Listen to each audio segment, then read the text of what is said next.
busca por alternativas que nasceu o livro Ouro Preto e o Futuro.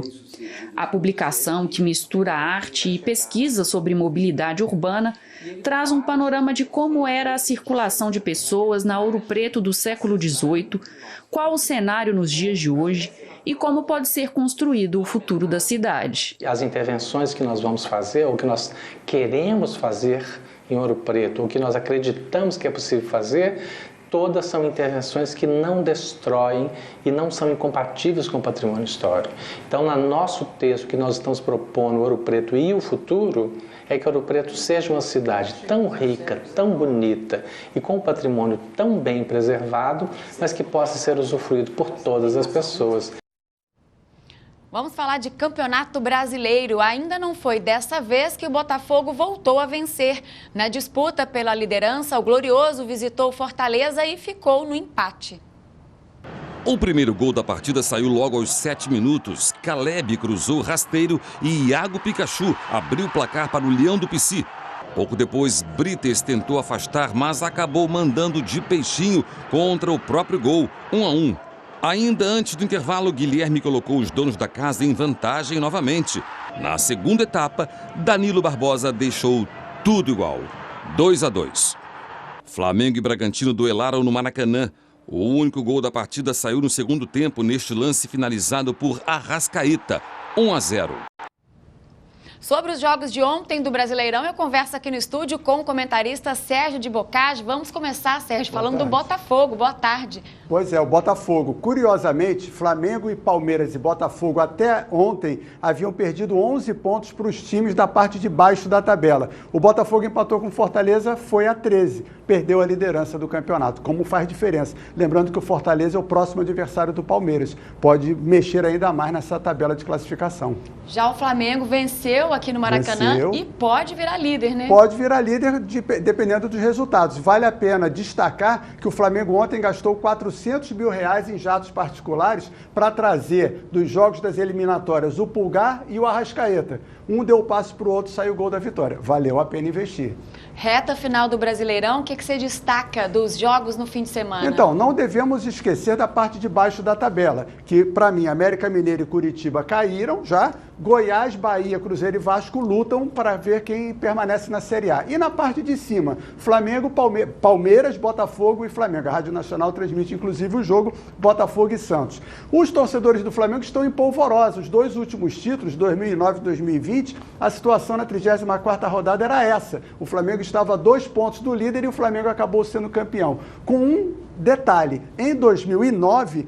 a última rodada foi no dia 6 de dezembro, como será esse ano. Supersticioso é o torcedor do Botafogo, mas o do Flamengo está acendendo tudo quanto é vela. Hoje é Black Friday. Nenhum deles vai vender barato nessa reta final, qualquer resultado. Vamos ver o que vai dar. Se o Flamengo ganhar a segunda, você vem aqui então. Se for líder. Se for líder. Valeu. Obrigada. Bom fim de semana.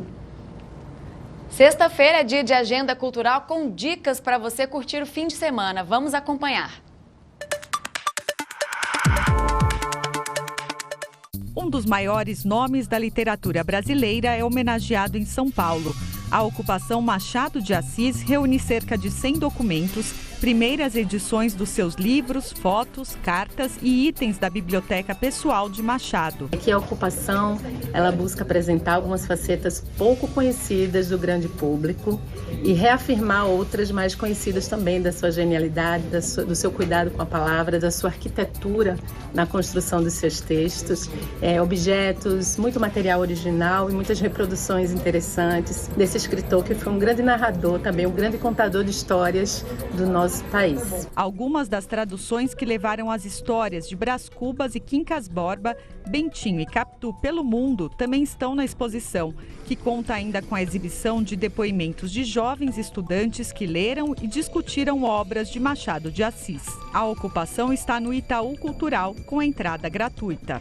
Até domingo, a Caixa Cultural Recife está com a exposição Lágrimas de São Pedro, instalação imersiva do artista Vinícius S.A. O público poderá conferir cerca de 6.000 lágrimas formadas por bulbos de lâmpadas reutilizados cheios de água. A instalação chama a atenção para o desequilíbrio ambiental pelo qual passa o planeta e propõe uma imersão ao visitante.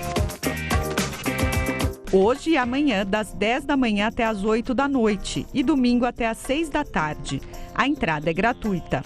E em Salvador é o último fim de semana para quem quiser conferir a exposição Mamáfrica Ancestralidades no Brasil e em Cuba. A mostra reúne 80 obras que exploram diversas técnicas de pintura, objetos e instalação produzidos por 68 artistas, sendo 23 cubanos e 34 brasileiros. É um mergulho na riqueza da expressão artística de Cuba e Brasil, países que conviveram com a escravidão e sentem o reflexo desse período até os dias atuais. Até domingo, das 9 da manhã até as 5h30 da tarde, na Caixa Cultural Salvador, de graça. Antes de encerrar, uma última informação. A imprensa israelense informou agora há pouco que o Hamas libertou a primeira leva de reféns. O grupo, com 13 mulheres e crianças, já estaria com agentes da Cruz Vermelha na fronteira de Gaza com o Egito. O RBT de hoje fica por aqui. Um ótimo final de semana para você e até segunda-feira. Até mais.